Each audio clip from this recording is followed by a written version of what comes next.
Primeira carta de João, capítulo de número 5. Hoje de manhã nós meditamos nesse texto. Nós falamos um pouco sobre crer nesse Jesus Cristo, porque há testemunhas que presenciaram que Jesus Cristo não era qualquer pessoa. Nós essa manhã falamos a respeito de todo aquele que crê em Cristo, todo aquele que foi regenerado por Cristo, não olha para a palavra do Senhor e tem dificuldade de obedecê-la. Também dissemos pela manhã, meus amados, que algumas pessoas ou algumas religiões têm uma distorção em relação a Cristo Jesus, não creem de fato que Cristo Jesus é o Filho de Deus.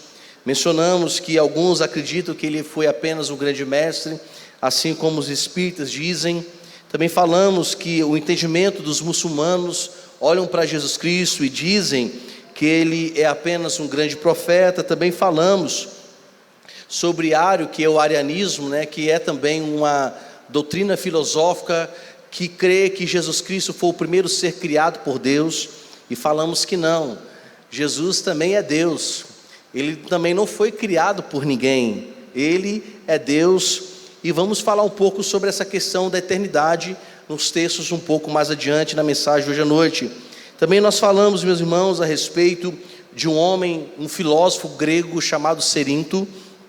Ele trouxe um problema seríssimo, principalmente no tempo de João, do apóstolo João, que olhando para os textos do Evangelho de João e também da carta de João 1, 2 e 3 da sua carta, ele combate veementemente a respeito de que Jesus Cristo não era apenas um fantasma, muito menos era uma pessoa qualquer, porque ele acreditava que no dia que Jesus Cristo foi batizado, que Jesus foi batizado, melhor dizendo, o Espírito de Cristo, olha a divisão que ele faz, o Espírito de Cristo se aposta sobre Jesus, e o dia que Jesus morre, ele acredita que o Espírito de Cristo saiu de Jesus, mas não.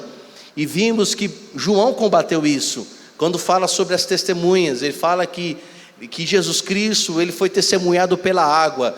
Do dia do seu batismo, Jesus Cristo diz, do alto céus, esse é meu filho, a quem eu tenho prazer. No dia em que Jesus Cristo morre, há um fenômeno, tanto natural como sobrenatural, como nós vimos em Mateus capítulo de número 27, que quando Jesus Cristo disse: Pai, Pai, por que me abandonaste? No exato momento, há trevas, às 3 horas da tarde, existia uma trevas intensa no período em que Jesus morreu. A terra treme, as rochas se fendem, há ruptura na terra. Nos cemitérios, mortos em Cristo ressuscitam, entram para dentro da cidade. As pessoas percebem isso tudo, o véu se rasga do templo de cima a baixo. E nós dissemos pela manhã que o véu do templo naquela época não era um véu, um pedaço de cortina não, meus irmãos, era bem grossa mesmo, e não tinha como, sem um aparato ou um objeto, rasgar. O véu se rasga sozinho. Ali há uma simbologia muito grande, que Jesus Cristo agora dá acesso, por causa da sua morte, deu acesso a todos os homens que crer nele, deu acesso direto a Deus. Então hoje podemos ter o acesso direto ao Pai por causa de Jesus Cristo. E enfim, nós falamos também sobre o Espírito Santo, que é um Deus, é claro, também é Deus, que evidencia a pessoa de Jesus Cristo. E nós dissemos também que esse mesmo Espírito que testificou que Jesus Cristo é o Senhor, Deus poderoso, é o mesmo que fora enviado pelo próprio Cristo Jesus para os seus discípulos, e é o mesmo que desceu no dia do Pentecostes, e é o mesmo que habita dentro de nós até o dia de hoje, e estará conosco até o dia que Jesus Cristo arrebatar a sua igreja. E não apenas nesse dia, mas quando estivermos na glória, também presenciaremos a pessoa do Pai fisicamente, olhando para Ele de uma forma pessoal. Também estaremos com Jesus Cristo, e o Espírito Santo também o veremos, e eternamente estaremos ali glorificando e exaltando o nome do Senhor. Você pode dar um glória a Deus? Pode, se quiser, diminuir o meu retorno aqui, meu filho, porque eu me entusiasmo quando prego a palavra. É um dos momentos que mais me entusiasmo, é quando eu prego a palavra. É difícil, né, a gente ficar parado quando a palavra de Deus fala. Mas hoje à noite, usando o mesmo texto que nós lemos, o capítulo 5, dos versos 1 até o verso de número 12, hoje nós vamos falar de forma específica dos versos 9 até o verso de número 12. E a mensagem que eu gostaria de compartilhar com os irmãos nessa noite é: por que crer em Cristo? Por que devemos crer em Cristo Jesus? Está escrito assim então, primeira carta de João, capítulo de número 5, a carta é aquela finalzinha, tá certo, meus irmãos? O Evangelho é o início do livro do Novo Testamento, né? É o quarto, mas a carta de João são as cartas próximo ao Apocalipse. Está escrito então assim, verso de número 9: se aceitamos o testemunho dos homens, o testemunho de Deus é maior, e este é o testemunho de Deus que Ele dá a respeito do seu Filho. Aquele que crê no Filho de Deus, tem nele este testemunho. Aquele que não dá crédito a Deus, faz de Deus um mentiroso, porque não crê no testemunho que Deus dá a respeito do seu Filho. E o testemunho é este, que Deus nos deu a vida eterna, e essa vida está no seu Filho. Quem tem o Filho tem a vida, quem não tem o Filho de Deus não tem a vida. Pai, se utilize de mim mais uma vez, Senhor. Sou um instrumento em Tuas mãos, e Deus nos use para o louvor da Tua glória. A Tua palavra seja, ó Deus, de forma íntegra pregada, e que não sejam as minhas palavras, mas o Teu Espírito Santo sobre a minha vida, sobre a minha fala, sobre os meus gestos, e o Teu nome seja glorificado, e a Tua igreja edificada, no nome santo de Jesus Cristo. Amém e amém. Meus amados, quando eu estava meditando nessa segunda parte dessa mensagem, a primeira nós compartilhamos hoje de manhã, e terminamos falando que quem tem Jesus Cristo tem vida, e quem não tem, na verdade não tem nada. E citamos também um grande teólogo, também pastor, Barclay, que ele fala que ter a vida de Cristo não apenas se resume na eternidade. Evidentemente que vamos plenamente entender a vida, essa vida eterna que foi concedida a nós por Jesus Cristo nessa eternidade. Mas eu quero parafrasear bem rápido e dizer que ele disse que ter a vida de Jesus Cristo é experimentar santidade, experimentar vida, vigor, experimentar a verdadeira alegria. Ter a vida de Cristo não apenas no sentido da salvação, mas também no sentido de vivê-lo aqui na terra, e temos o desejo de amá-lo, de buscá-lo, de desejá-lo. E isso é ter a vida de Cristo. Ter a vida de Cristo é você não usar de justificativas ou desculpas para não adorá-lo. Ao contrário, você busca motivos ainda mais de querê-lo, de estar perto dele, de obedecer a sua palavra. E como também nós mencionamos, quem é nascido de novo, quem tem um Espírito Santo, nunca vai considerar as santas Escrituras difícil de ser obedecida.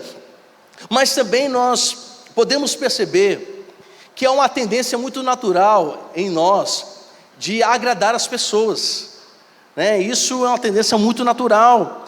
Quando estamos no trabalho, há uma tendência muito grande de não apenas trabalhar bem, mas mostrar para o patrão, para o chefe, que nós trabalhamos bem, porque vai que não tem uma promoção aí, e mostramos para o chefe que somos um excelente trabalhador. Isso, meus irmãos, é natural, e buscamos isso diretamente.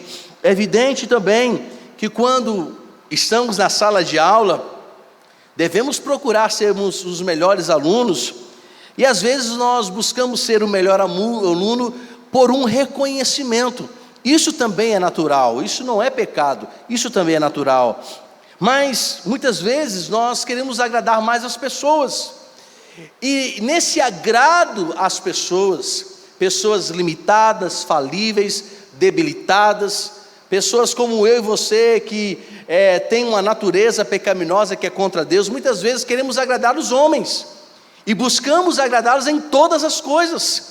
Às vezes exageramos nos elogios, exageramos nas ponderações, não é assim que acontece?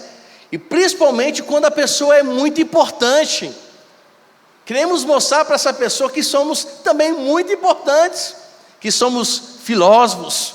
E assim, meus irmãos, quando nós casados, quando namorávamos, mostramos para as nossas namoradas que a gente é filósofo, não é assim?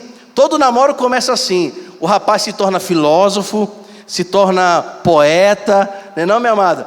O camarada gasta todo o perfume durante a semana todinho, veste a melhor roupa para poder o quê? Impressionar e agradar a esposa. E às vezes também a namorada se com o namorado.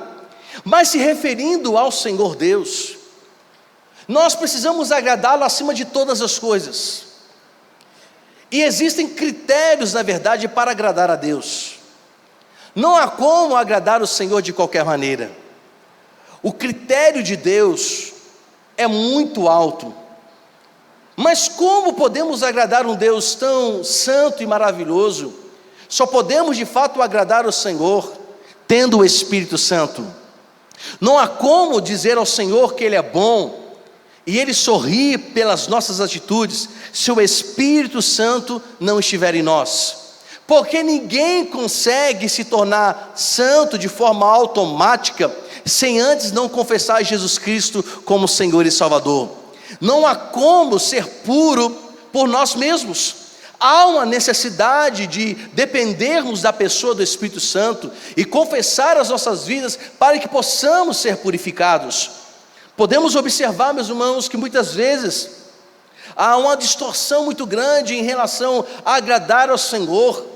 E é evidente que só é possível agradar a Deus, como diz o autor aos Hebreus, sem fé é impossível agradar a Deus.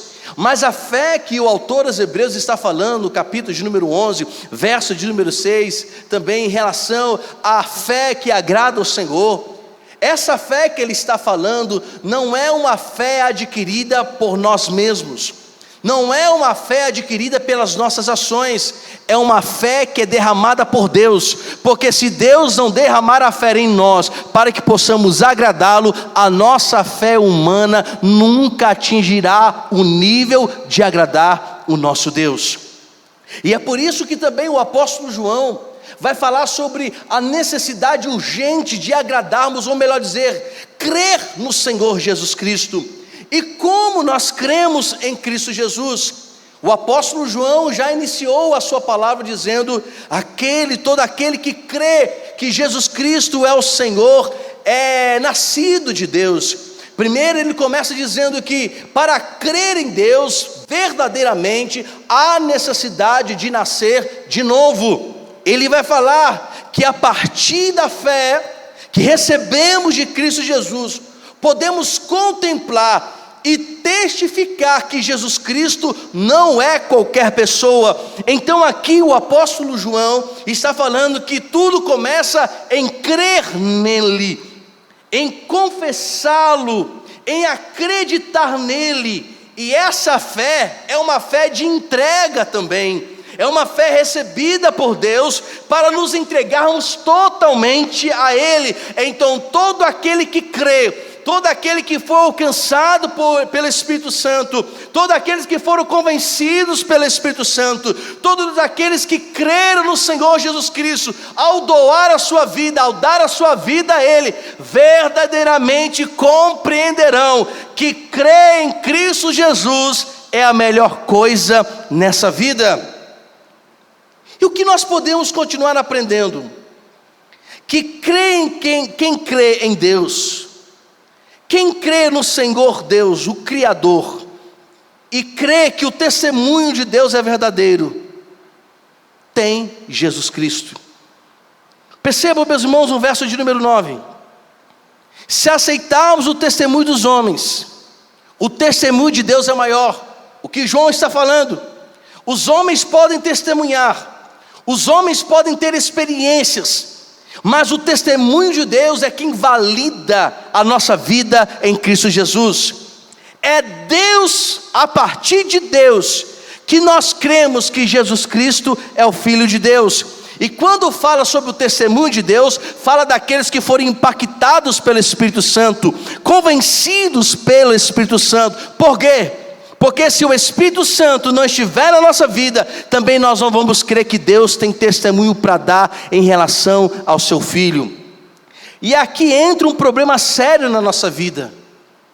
Nem todo mundo que diz que ama a Deus de verdade. Porque eu só consigo amar Deus de verdade quando o Espírito Santo está em mim. Então eu vou crer no testemunho de Deus, que é maior. Por que eu digo isso? Porque nós vemos nas mídias, nós vemos nas pregações, nas mídias, dizendo que somos tão importantes como Deus. Não sei se os irmãos já ouviram uma pregação assim, dizendo que somos tão Deus como o Criador, dizendo que somos tão importantes, estamos num nível de importância como Jesus Cristo é importante. Meus irmãos, nenhum de nós temos o nível de importância do que Jesus Cristo, porque nenhum de nós, se houvesse morrido na cruz, o nosso sangue derramado não valeria de nada, mas o sangue de Jesus Cristo nos purificou do pecado. Ou seja, Jesus Cristo tem a maior importância na nossa vida do que nós mesmos. Quando nós falamos que o testemunho de Deus é maior, estamos dizendo que Jesus Cristo, ao ser enviado pelo Pai, é isso que importa. Que Jesus Cristo ser enviado pelo Pai, é isso que é importante na nossa vida. O que é mais importante do que a salvação em Cristo Jesus? Nada neste mundo é mais importante do que a salvação que recebemos através de Jesus Cristo do Pai. Nada neste mundo é mais importante do que sermos regenerados, sermos transformados por Deus. Nada neste mundo é mais importante do que Ele. E é por isso que nós estamos aqui nessa noite. Porque Deus expressou com alegria, como nós lemos em Mateus 3,17: esse é meu filho amado, a quem tenho prazer.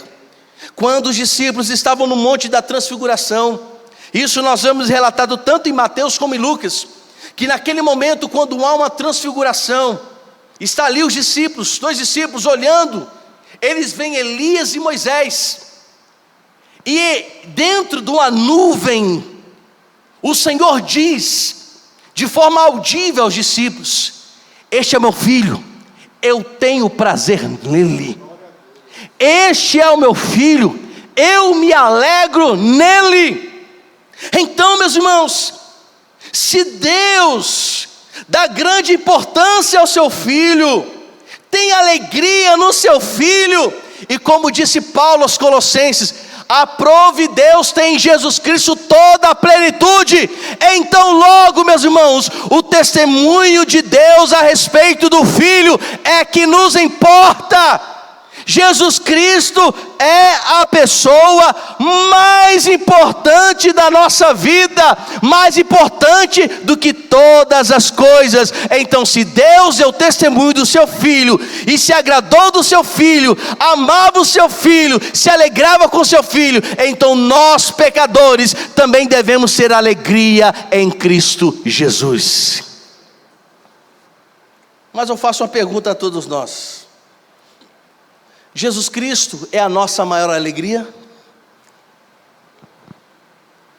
Um comentarista disse: se Jesus Cristo não é a nossa maior alegria, estamos perdidos. Se Jesus Cristo não é a nossa vida, então a morte é a nossa amiga. Se Jesus Cristo não é a pessoa maior na nossa família, então a nossa família está falida. João, quando fala, Deus tem maior testemunho a respeito do Filho, ele está dizendo que a partir do Filho, todas as coisas se tornam reais. A vida se tornou real, a salvação se tornou real, a remissão dos nossos pecados se tornou real. Porque sem Jesus, como nós dissemos de manhã, não há salvação. Sem Jesus Cristo, não há morada celestial. Sem Jesus Cristo, não existe novos céus e nova terra. Sem Jesus Cristo, não existe nada. Mas com Jesus Cristo, temos moradia, vida eterna e desfrutamos das glórias do Senhor Jesus Cristo sobre nós. Segundo ponto, está no verso de número 11. E ele diz: e o testemunho é este, que Deus nos deu a vida eterna, e essa vida está no seu Filho. Quando, meus irmãos, João fala sobre a palavra eterna, não significa apenas que é para sempre, não apenas significa que é uma coisa que vai durar. Quando ele está falando sobre vida eterna, ele está falando sobre o próprio Deus. O que é eterno? Qual o significado da palavra eterna? Não teve o começo e não terá o fim. Não teve o início, mas também nunca terá o fim. Quando o apóstolo João está falando que em Cristo Jesus nós temos vida eterna, está dizendo que todos aqueles que foram salvos por Jesus Cristo nunca mais vão experimentar a morte, nunca mais vão experimentar a perdição, nunca mais vão experimentar dores, nunca mais vão experimentar na eternidade, é claro, as atrocidades. Por isso que o próprio João, escrevendo em Apocalipse capítulo de número 21, ele vai dizer: como é essa moradia celestial? Lá não há choro, lá não há ranger de dentes, lá ninguém vai chorar, ninguém vai ficar em luto. Ao contrário, nós eternamente ficaremos felizes, porque estaremos diante da presença de Deus. Então, quando ele está falando que em Jesus Cristo nós temos a vida eterna, é Ele dizendo: olha, as pessoas que experimentarem Jesus Cristo não podem morrer espiritualmente. Eles podem até morrer fisicamente, mas como está escrito no Evangelho, um dia ressuscitarão, porque a morte não pode matar espiritualmente quem tem Jesus Cristo. A morte não tem poder de desfalecer a vida espiritual daqueles que estão em Cristo Jesus, porque o dia que confessaram Jesus Cristo, a morte física pode chegar, mas a vida espiritual nunca mais experimentará a morte. Ao contrário, ela viverá eternamente para contemplar a glória de Deus também eternamente. Quando João está falando, meus amados, que Ele deu a vida eterna, Ele está falando que esse Jesus Cristo nos deu a condição de experimentar um pouco do que é os céus. Terceiro ponto, porque nós devemos crer em Cristo Jesus. Ele vai explicar porque Ele é a vida que nós precisamos. Verso de número 12. Quem tem um filho, tem a vida. Quem não tem o Filho de Deus, não tem a vida. João também escrevendo esse texto, ele também está chamando a atenção para João capítulo 14, verso 6. Que quando fala que Deus amou o mundo, quando Jesus falou: eu sou o caminho, eu sou a verdade, eu sou a vida, e ninguém leva ao Pai se não vir por mim, ninguém vem ao Pai. O João está escrevendo, meus irmãos, que Cristo Jesus sendo a vida, que Cristo Jesus sendo a nossa vida, o inimigo não tem poder de nos tocar. Quem tem a vida, Satanás não pode tocá-lo. Aí você me diz: aonde está escrito isso, pastor? Abra aí a Bíblia aí. Verso de número 18. Sabemos que todo aquele que é nascido de Deus não vive em pecado, porque nem é nascido de Deus guarda a si mesmo, e o maligno não pode tocar nele. Percebam que João está dizendo que aqueles que nasceram de novo, confessaram Jesus Cristo, receberam a vida de Deus, o maligno não tem poder de tocá-lo. A ideia de tocar aqui não é uma questão física. Poderíamos dizer, Satanás, o maligno, não tem poder de matá-lo. O maligno não tem poder de tirar Jesus Cristo do coração dele.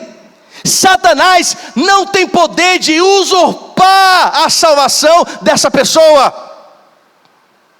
Quando nós somos nascidos de Deus, confessamos Jesus Cristo e vivemos em santidade sem pecado, Satanás não tem poder sobre a nossa vida, porque recebemos Jesus Cristo. Aí tem alguns irmãozinhos que ficam com medo. Lembro-me que um dia uma irmã chegou para mim e falou: pastor, estou com medo que fizeram um despacho para mim. Aí ela perguntou: o senhor tem medo? Eu falei assim: tem não. Mas pastor, colocaram o meu nome na boca do sapo. Você manda colocar na boca do boi? Mas fizeram um trabalho para mim, pastor. A mulher disse que fez um trabalho para mim na cachoeira, no cemitério. Fazer, pronto, manda procurar o maior cemitério e manda fazer lá. Não tem poder sobre nós. Não tem poder sobre nós. Quem tem a vida que é Jesus Cristo, o inimigo não pode tirar da mão dele. Quem tem a vida que é Jesus Cristo, mal nenhum para matá-lo chegará na tua porta, porque recebemos a vida que não pode ser morta. Aí tem irmãos que têm medo da noite. Olha debaixo da cama antes de dormir. Eu já disse aos irmãos aqui que se chegar uma pessoa endemoniada, a gente vai expulsar em nome de Jesus Cristo, porque é no nome de Jesus que sai. Mas se ele puder, o demônio passar do outro lado da rua, é melhor ainda. Mas eu fico, meus irmãos, de vez em quando, preocupado, irmão Demétrio, quando um demônio se manifesta na vida de uma pessoa, e os cristãos ficam tudo, sangue de Jesus tem poder. Porque talvez tenha medo que o demônio revele o pecado. Eu me lembro quando eu tinha 13 anos de idade, e eu tinha falado uma mentira. Aí de repente chega na igreja, irmão, um endemoniado. Meu irmão, eu estava nos primeiros bancos. Eu inventei de ir no banheiro. Eu vou no banheiro, porque eu estava com medo que o demônio revelasse o pecado. E o demônio, meu irmão, ele faz isso, tá? Eu já vi ele envergonhar muito crente que não tem vida no altar. Agora, quem tem vida no altar não vai ficar brincando com o demônio não, mas não vai ter medo dele não. Eu sou totalmente contra esses pastores que ficam aí entrevistando o demônio, e coitado da pessoa que está endemoniada, sofrendo. Não pensa não, meus irmãos. Acha que é Jesus Cristo para ficar dialogando com o demônio. Aonde você vai escrito na palavra do Senhor que o Senhor Jesus Cristo nos autorizou a ter conversa com o demônio? Onde está escrito isso, meus irmãos? Que Jesus Cristo autorizou um líder ou qualquer pessoa para ficar de conversinha com o demônio? Não tem autorização não. Jesus Cristo diz: em meu nome, não é conversar não, expulsarão os demônios. Não é conversar não, meu irmão, é pra e pum. Não tem esse negócio de ficar conversando com o demônio não. Ele é mentiroso. Mas se estamos com receio do inimigo das nossas almas, meu irmão, entenda bem, nós não devemos ter medo de Satanás não, a não ser que a gente viva uma vida torta. Aí a gente tem que ter medo mesmo, porque ele vai fazer o papel dele, de destruir. Ele vai fazer o papel dele. O papel dele é esse. Não pense você que o inimigo das nossas almas vai querer ser seu amiguinho. Ô, senta aqui, vamos tomar um chazinho, meu filho? Ele quer destruir. Ele quer acabar. Não quer que a gente confesse os nossos pecados, porque Ele sabe que os nossos pecados nos separam de Deus. Os irmãos já pararam para pensar nisso? Ele não quer de forma nenhuma. Ele quer logo tirar a vida das pessoas. Ele quer matar as pessoas que não confessaram Jesus Cristo.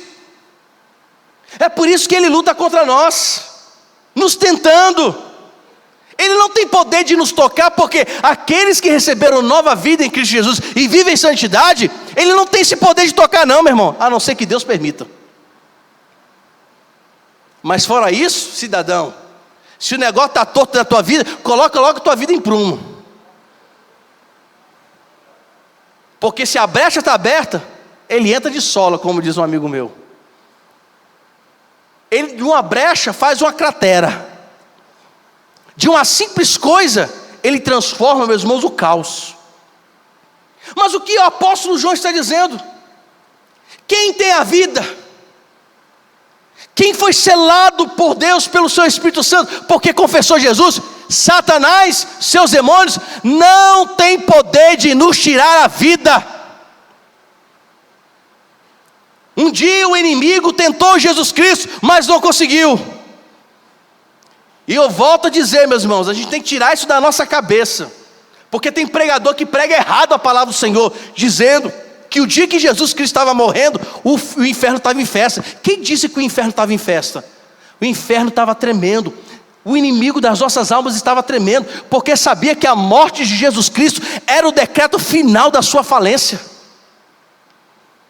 Usou Pedro para desvirtuar Jesus Cristo do caminho do Gólgota. Quando Jesus Cristo tinha 2 anos de idade, Herodes mandou matar os meninos, porque o Salvador estava no meio das crianças, quis tentar contra Jesus Cristo.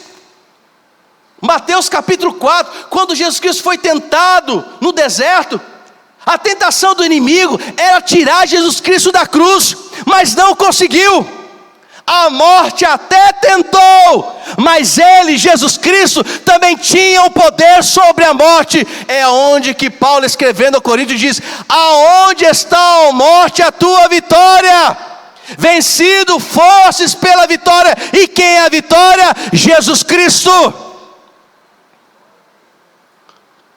João, melhor dizendo, está dizendo que quem tem a vida, o maligno não tem poder de tirá-la. Quem tem a vida, nenhum ser humano tem poder de tirá-la. Mas quem não tem a vida, vai experimentar a morte. E sabe qual a pior morte? Não é a morte física, é a morte espiritual. O que é a segunda morte que a Bíblia nos fala? É quando, depois que a pessoa teve o arrebatamento, os salvos subiram, os mortos em Cristo foram ressuscitados e foram para a glória, e aqueles que ressuscitaram sem Jesus Cristo serão condenados ao lago de fogo, segunda morte. Essa é a pior morte. Só que, se eu morrer fisicamente hoje sem Jesus, não existe mais arrependimento pós-morte. A vida precisamos receber agora. Jesus Cristo precisamos receber agora.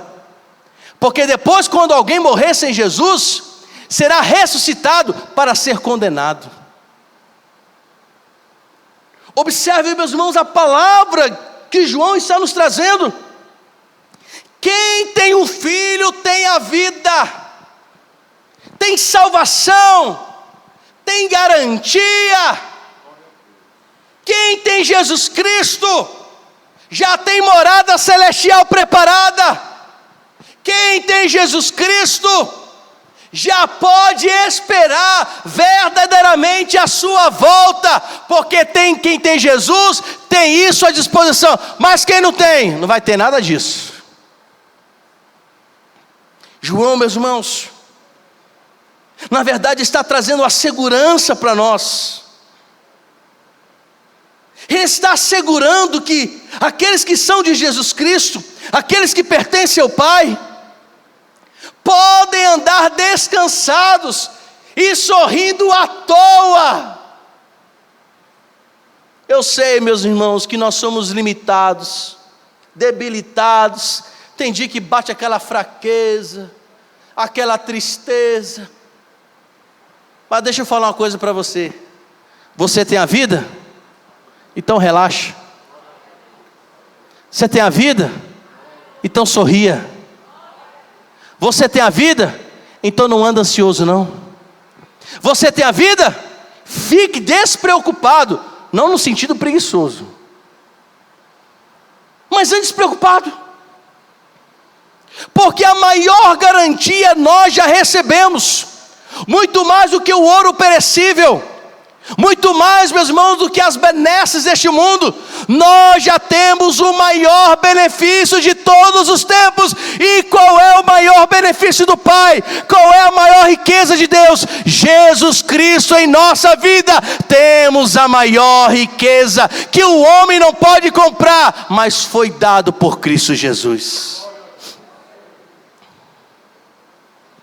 E eu termino também citando novamente Barclay, que ele disse: em Jesus a paz, e portanto, vida eterna significa serenidade. Isso equivale a nos libertar dos temores que acossam a experiência cotidiana. Em Jesus há poder, e portanto, vida eterna significa derrota das frustrações. Equivale a viver uma vida repleta do poder de Deus, uma vida vitoriosa sob qualquer circunstância. Em Jesus há santidade e, portanto, a vida eterna equivale à derrota do pecado. Significa uma vida vestida com a pureza de Deus e armada com uma defesa contra os turvos ataques do mundo.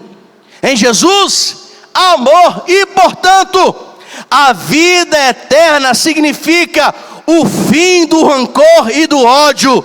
Equivale a uma vida quem tem o amor de Deus em seu coração e o invencível amor do homem em todos os seus sentimentos e ações. Em Jesus a vida, e portanto a vida eterna significa a derrota da morte. Equivale a uma vida indestrutível, porque vive na indestrutível vida do próprio Deus. Quem tem a vida, tem tudo. Paulo escrevendo aos Coríntios, quando ele falava sobre 2 Coríntios capítulo de número 4, capítulo 6, ele falava que na visão do mundo, temos nada, mas na verdade, possuímos muitas coisas.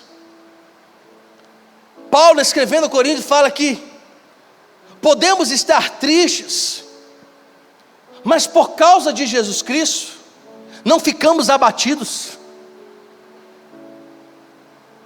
É isso que precisamos entender, meus irmãos. O Senhor nos dá vida. É evidente que podemos passar por tribulações, podemos passar por angústias, mas quem tem a vida, tem a verdadeira alegria. Quem tem a vida, tem a verdadeira vitória. Quem tem a vida, tem autoridade nele. Quem tem a vida, passará por este mundo e viverá a eternidade, e nunca mais vai querer olhar para trás, porque para frente na eternidade é só glória. Portanto, meus amados irmãos, vivamos uma vida de Deus. E quem é a vida de Deus? Jesus Cristo, nosso Senhor. Porque somente em Jesus Cristo, somente nele, existe essa possibilidade. E mais nenhum outro poderá dar-nos essa vida. Que o Senhor nos abençoe. Que a sua graça seja sobre nós. E que a vida que Ele nos oferece nessa noite, possamos experimentá-la para todo sempre. Se coloque de pé, vamos orar, vamos agradecer ao Senhor.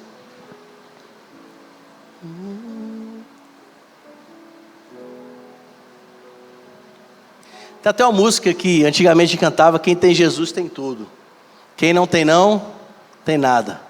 Mas quem tem Jesus Cristo, no céu já tem morada. E isso é muito verdadeiro. Quem tem Jesus, tem tudo. Aí você fala: mas pastor, eu não sou rico, como os ricos do mundo. Pois é. A riqueza que Ele oferece é incorruptível, é indestrutível. A riqueza que Ele oferece, homem nenhum pode oferecer. E é por isso que nessa noite eu não posso terminar essa mensagem perguntando se alguém entre nós que deseja confessar Jesus Cristo como Senhor e Salvador. Os irmãos sabem que eu não gosto de insistir, porque eu não sou Deus para convencer. Mas nessa noite alguém que deseja receber essa vida que somente Jesus Cristo é quem pode dar, levante uma das suas mãos, eu quero orar por você. Alguém nessa noite? Alguém nessa noite que deseja voltar-se para Jesus, se encontra longe, se quer... Então venha para cá, minha filha, eu quero orar por você. Venha para cá, jovem. Venha para cá, esse casal. Nós queremos orar por vocês. Acompanha aí, Filipão e Andressa, acompanha esse casal. Você acompanha isso? Você pode aplaudir Jesus, meus irmãos?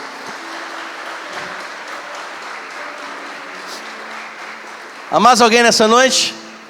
Vem para cá. Chega para cá para eu ficar pertinho de vocês.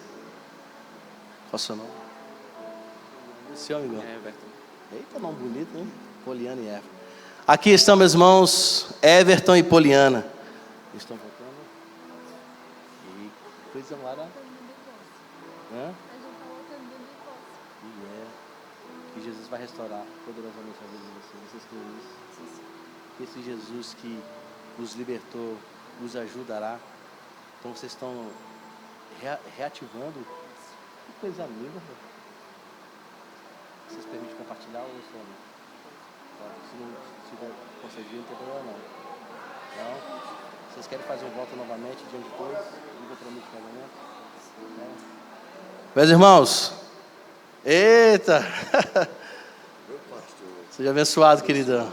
Nós vamos orar pelo Senhor, tá certo? Eu gostei da sua careca. Ficou show. Lembro. Seu marido de Adeilda.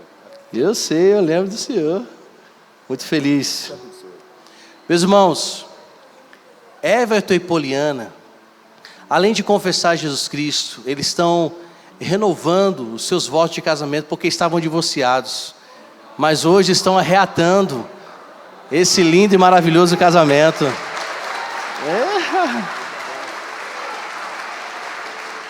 Coisa linda, hein? Você pode repetir comigo? Sim. Nessa noite, Poliana. Nessa noite, Poliana, Eu reativo o meu compromisso contigo. Prometo Continuar te amando. Na felicidade ou na tristeza. Estarei contigo. O nosso Deus nos ajudará porque Ele é poderoso. Eu te tomo novamente como minha esposa até o dia da morte. Até o dia da morte. Até quando Jesus voltar. Everton, nessa noite, diante de Deus, de todas essas testemunhas, eu reafirmo o meu amor por você. Estarei contigo. Não importa as circunstâncias. O nosso Deus nos ajudará até o dia da morte. Estarmos juntos. E quando Ele voltar, subiremos juntos. Porque somos um só. Em Cristo Jesus. Vamos orar. Meu pastor, ele é domingo muito. São uma bênção. Meu nome é Isaías, né? Amém. Meus irmãos, nós vamos orar também por Isaías, profeta, rapaz. O seu Deus é maravilhoso, o nosso Deus é maravilhoso. Senhor, A festa não é apenas na terra, a festa é nos céus. Os anjos se alegram e nós também nos alegramos essa noite. Pai, sela-os com teu Espírito Santo, escrevendo seus nomes neste livro da vida. Pai, libertando-os a cada dia mais de todo e qualquer empecilho, que eles presenciem o Senhor dia após dia. Deus, derrama a tua graça sobre Isaías, ó Pai. Faça ele um servo usado pelo teu poder e pelo teu Espírito Santo. Que ele anuncie com seus lábios a tua palavra. Que o Senhor, Deus, continue limpando a sua mente, o seu sangue, o seu pulmão. E que haja, Senhor, de forma íntegra no ser dele a tua presença. E que ele experimente o Senhor. E também, Senhor, nós oramos por este casal. Pai, foi o Senhor quem os uniu. Foi o Senhor quem os trouxe a este lugar. O teu Espírito Santo os trouxe a este lugar. E nos alegramos com eles, Senhor. Ó Deus, na reafirmação do seu casamento. E principalmente, Senhor, diante daquele que é Salvador. Aleluia! Crava no coração deles a tua palavra. Crava no coração deles, ó Deus, e repreenda todo mal. Senhor, firma-os na tua presença, e que ele experimente profundamente a tua glória. O teu poder seja manifesto de forma visível e palpável. É assim que nós oramos, e no santo nome de Jesus Cristo sejam abençoados para todos sempre. Amém e amém. Você pode aplaudir a Jesus? Vocês vão receber uma lembrança ali. Tá cheiroso, hein? Eita. Maridão, né não? E é bonitão ele, hein? Deixar o cabelo dele crescer não, meu irmão. Raspa que é bonito. Tá bom? Amém, meus amados?